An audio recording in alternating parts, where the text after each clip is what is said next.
Welcome viewers. আজকের ভিডিওটির topic মূলত আপনারা কিভাবে ওবিএস দিয়ে এরকম টেক্সট স্ক্রলিং করবেন। সো স্ক্রলিং করার জন্য আপনাকে ভিডিওটি ফুল কন্টিনিউ করতে হবে। আপনারা অনেকেই দেখবেন যে ইউটিউব এবং ফেসবুক লাইভে এরকম টেক্সট স্ক্রলিং করে। এটা কিভাবে করে আমরা এটাই আজকে দেখব। তাহলে চলুন ভিডিওটি দেখে নেওয়া যাক। সো ভিউয়ার্স, আপনারা ফার্স্ট টাইম আপনারা এই স্ক্রিনটাকে আপনাকে সাজাতে হবে, অর্থাৎ আপনি যখন লাইভ করবেন, লাইভ করার আগে আপনাকে স্ক্রিনটা এরকম টেক্সট লিখে সাজাইতে হবে। তাহলে আমরা এখন টেক্সটগুলো সাজাবো কিভাবে এটা আমরা দেখব। আমি এই সব ডিলিট করে দিলাম, আমি এখানে সবগুলোই ডিলিট করে দিব, রিমুভ করে দিলাম।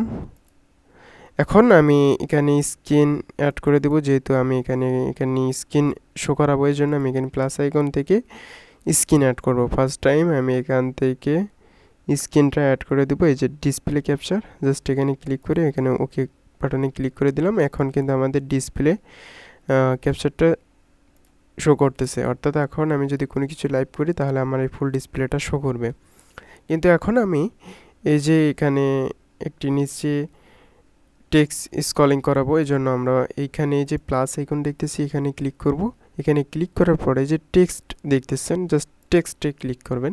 টেক্সটে ক্লিক করার পর আপনি এখানে ক্রিয়েট নাও, এখানে নিউ, এখানে ক্লিক করে জাস্ট ওকে বাটনে ক্লিক করবেন এবং এখানে কিছু টেক্সট লিখবেন।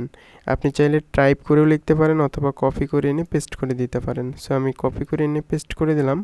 এই যে এই লেখাটা কিন্তু এখন শো করতেছে। এই লেখাটার যদি ফন্ট চেঞ্জ করতে চান তাহলে আপনি এখান থেকে সিলেক্ট ফন্টে ক্লিক করে আপনি চাইলে আপনার মন মতো একটি ফন্ট ইউজ করতে পারেন। এখানে আপনার অসংখ্য ফন্ট রয়েছে। আপনি চাইলে এটাকে বোল্ড করতে পারেন বা যে ফন্টের যে এরকম এই যে এখানে রেগুলার ফন্ট রয়েছে। আচ্ছা, আমি এখান থেকে চাইলে ফন্ট সাইজটাকে ছোটো করতে পারি এবং বড় করতে পারি। ধরুন আমি এখানে একটি ফন্ট সিলেক্ট করলাম। এই যে এই ফন্টটা দেখুন একটু চেঞ্জ হয়েছে, এটা কিন্তু একটু চিকন হয়েছে। আমরা এটাকে চেঞ্জ করব, আমরা এটা দিয়ে দিলাম। এটা কিন্তু আরেক রকমের ফন্ট হয়েছে। এভাবে আপনি দেখে নেবেন যে ফন্টটা আপনাকে ভালো লাগবে সেই ফন্টটা আপনি ইউজ করবেন। সো আমি এখানে এই যে এই ফন্টটা ইউজ করলাম, কিন্তু এই ফন্টটা এখানে শো করতেছে না। আমরা আরেকটা ফন্ট দেখব। এই যে ফন্টটা শো করতেছে, এই যেখানে আমি বোল্ড করে দিব। ওকে, এই লেখাটা কিন্তু এখন মোটা হইলো। এখন আমাদের যে কাজটি করতে হবে, এই যে আপনার এই ফন্টটা সিলেক্ট করার পর এই যে এই ফন্ট আমরা কি করব, নিচের দিকে নিয়ে আসব। এই যে এখানে ফিক্সড করে দেব। কিন্তু আমাদের এই ফন্টের কালারটা কি সাদা, অর্থাৎ হোয়াইট কালার। আমরা চাইলে এই যে এখান থেকে নিচের দিকে স্ক্রল ডাউন করব। জাস্ট আমরা এই মাউসটাকে স্ক্রল ডাউন করার পর স্ক্রলিং করার পর এই যে আপনি দেখতেছেন ভার্টিক্যাল, এটা যদি করেন তাহলে আপনার উপর থেকে নিচে আসবে। জাস্ট এটাকে আপনি কিছু করবেন না, জাস্ট এরকমই রাখবেন। এটা হইতেছে যে আপনার কালার, অর্থাৎ এই কালারটা যে ডিফল্ট সাদা এবং হোয়াইট কালার রয়েছে, এটাকে আপনি চাইলে চেঞ্জ করতে পারেন। এখান থেকে আপনি এটাকে সিলেক্ট করে জাস্ট ওকে বাটনে ক্লিক করলে আপনার এই টেক্সটের কালারটা চেঞ্জ হবে। আমি এটা ডিফল্ট সাদা কালারই রাখবো। আমি এখান থেকে হোয়াইট কালারটাই সিলেক্ট করে দিলাম। এখন আমাদের যে কাজটি করতে হবে, এটা হইতেছে যে অপাসিটি। যদি আপনি এই লেখার কালারটা যদি অপাসিটি কমাইতে চান তাহলে আপনি এখান থেকে ম্যানুয়ালি অপাসিটি কমাই দিতে পারেন। এইভাবে করে অপাসিটি কমাই দিতে পারেন। দেখুন এই লেখাটা কিন্তু এখন অপাসিটি কমে গেছে। এখন আমি এটাকে হাই করে দিয়ে ওকে করলাম। অথবা এখন আমি নিচের যে ব্যাকগ্রাউন্ড কালার, অর্থাৎ এই পেছনের ব্যাকগ্রাউন্ড কালারটা আমি চেঞ্জ করব। এই জন্য দেখুন অপাসিটি কিন্তু এটা কিন্তু লো করা আছে। আমরা যদি এটাকে হাই করে দেখি, আচ্ছা এটা ব্যাকগ্রাউন্ড কালার আমি সিলেক্ট করতেছি। ব্যাকগ্রাউন্ড কালার আমি সিলেক্ট করব এটার হোয়াইট কালার, অর্থাৎ এটার কালার আমরা রেড কালার সিলেক্ট করব। এখান থেকে রেড কালার সিলেক্ট করার পর ওকে বাটনে ক্লিক করলাম। এই যে অপাসিটি আমাদের এটা 100 করে দিতে হবে। এই যে এখন আমাদের কাজ শেষ, অর্থাৎ আমাদের এই অপাসিটি 100 করে দিলাম। এখন জাস্ট আমরা কি করব, এটাকে ওকে করে দিলে আমাদের কাজ শেষ। তো এখানে আরও কিছু অপশন রয়েছে, যেমন এই যে আউটলাইন অপশন রয়েছে। আর চাইলে আপনি আউটলাইনের কালার চেঞ্জ করতে পারেন। এখান থেকে আপনি চাইলে অন্য কালার চেঞ্জ করে দিতে পারেন, এই যে আউটলাইন কালার। এভাবে আপনি মূলত কাজ করতে পারেন।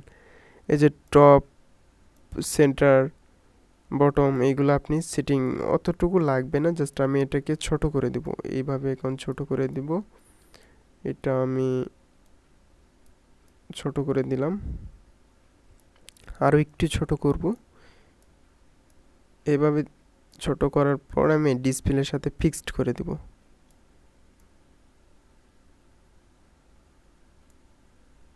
আচ্ছা, এতটুকুই আমি রাখলাম, এই যে এতটুকুই আমি রাখলাম। আবার আমি টেক্সটে ক্লিক করে আমি এটাকে এডিট করতে পারবো।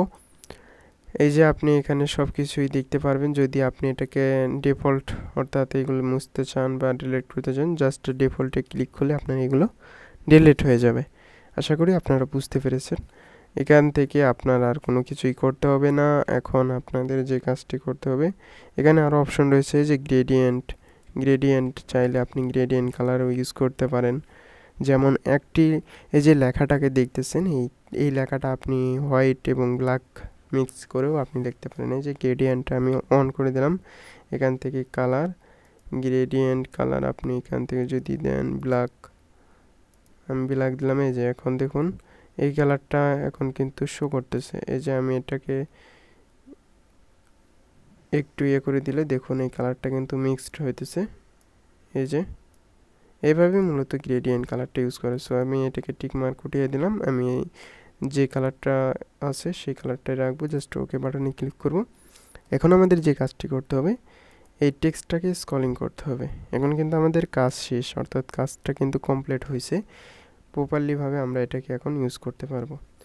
এখন আমরা যদি চাই যে এই টেক্সটের মধ্যে আরও টেক্সট আমরা ইউজ করব, সেক্ষেত্রে যে এখান থেকে আপনারা টেক্সট লিখে দিতে পারেন। এই যে বক্সের মধ্যে আরও টেক্সট লিখে দিতে পারেন। সো এটা আমি যতটুকু আছে এতটুকুই রাখবো। এখন আমাদের যে কাজটি করতে হবে, এই যে এখানে রাইট ক্লিক করবেন। রাইট ক্লিক করার পর এই যে ফিল্টার নামে অপশন দেখতেছেন, ফিল্টার অপশনে ক্লিক করার পর আপনি জাস্ট এই যে প্লাস আইকনে ক্লিক করার পর স্ক্রল এখানে ক্লিক করবেন। স্ক্রল ক্লিক করার পরে আপনি জাস্ট ওকে বাটনে ক্লিক করবেন। এখন আপনাদের কাজ হইতেছে যে হরিজন্টাল স্পিড, এটা আপনাকে বাড়িয়ে দিতে হবে। আর যদি ভার্টিক্যাল স্পিডটা দেন, সেক্ষেত্রে এই যে আপনার উপর থেকে নিচে আসবে। আর হরিজন্টাল দিলে আপনার ডান দিক থেকে বাম দিকে যাবে, বা বাম দিক থেকে ডান দিকে আসবে, এরকম।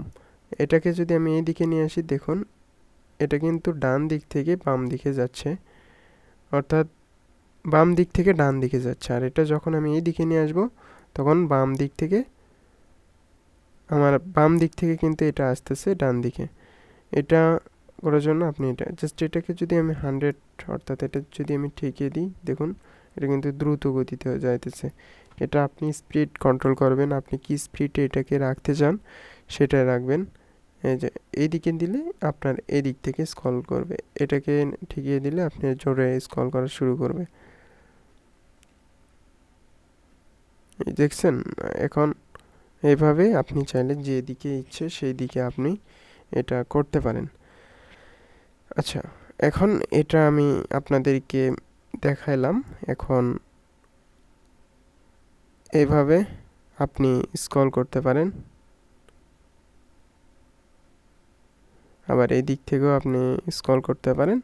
এই যে আপনি এখান থেকে লিমিট, উইডথ, হাইট এটা করে দিতে পারেন। যেমন এইটার সাইজ আমি যেটা রাখছি, এটা উইডথ হাইট আপনি চাইলে এটাকে লিমিট করে দিতে পারেন। সো যেটা আছে সেটাই থাক। এখন হরিজন্টাল স্পিড, এটাকে আমরা যদি একটু ট্রাই করে দেখি, এই যে হরিজন্টাল স্পিডটা এইভাবেই কাজ করে মূলত। হরিজন্টাল যেভাবে আছে সেইভাবে আমরা রাখবো।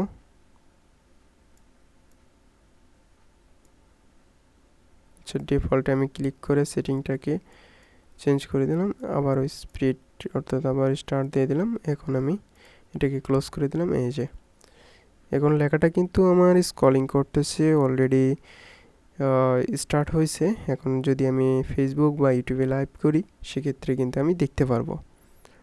আচ্ছা, এখন আমাদের লাইভ করার জন্য আমাদের এখান থেকে আমাদের প্রপারলিভাবে ডিসপ্লে কিন্তু কমপ্লিট হয়েছে। স্ক্রলিং, এখন লেখাটা কিন্তু স্ক্রলিং হইতেছে, স্ক্রল হইতেছে। এখন আমাদের লাইভ করার জন্য এই যে আপনারা এখান থেকে সেটিং অপশনটা দেখবেন। সেটিং অপশন থেকে এই যে আপনারা স্ট্রিম কি আসার পর আপনারা ফেসবুকে যদি লাইভ করতে চান তাহলে ফেসবুকটা সিলেক্ট করে আপনারা এখানে স্ট্রিম কিটা দিয়ে দেবেন, এবং ইউটিউবে লাইভ করতে চাইলে জাস্ট ইউটিউবটা সিলেক্ট করে স্ট্রিম কিটা দিয়ে দেবেন। দেওয়ার পর জাস্ট ওকে বাটনে ক্লিক করে দেবেন। দেওয়ার পর আপনি জাস্ট স্টার্ট স্ট্রিমিংয়ে ক্লিক করলেই আপনার এটা স্টার্ট হয়ে যাবে, লাইভ স্টার্ট হয়ে যাবে।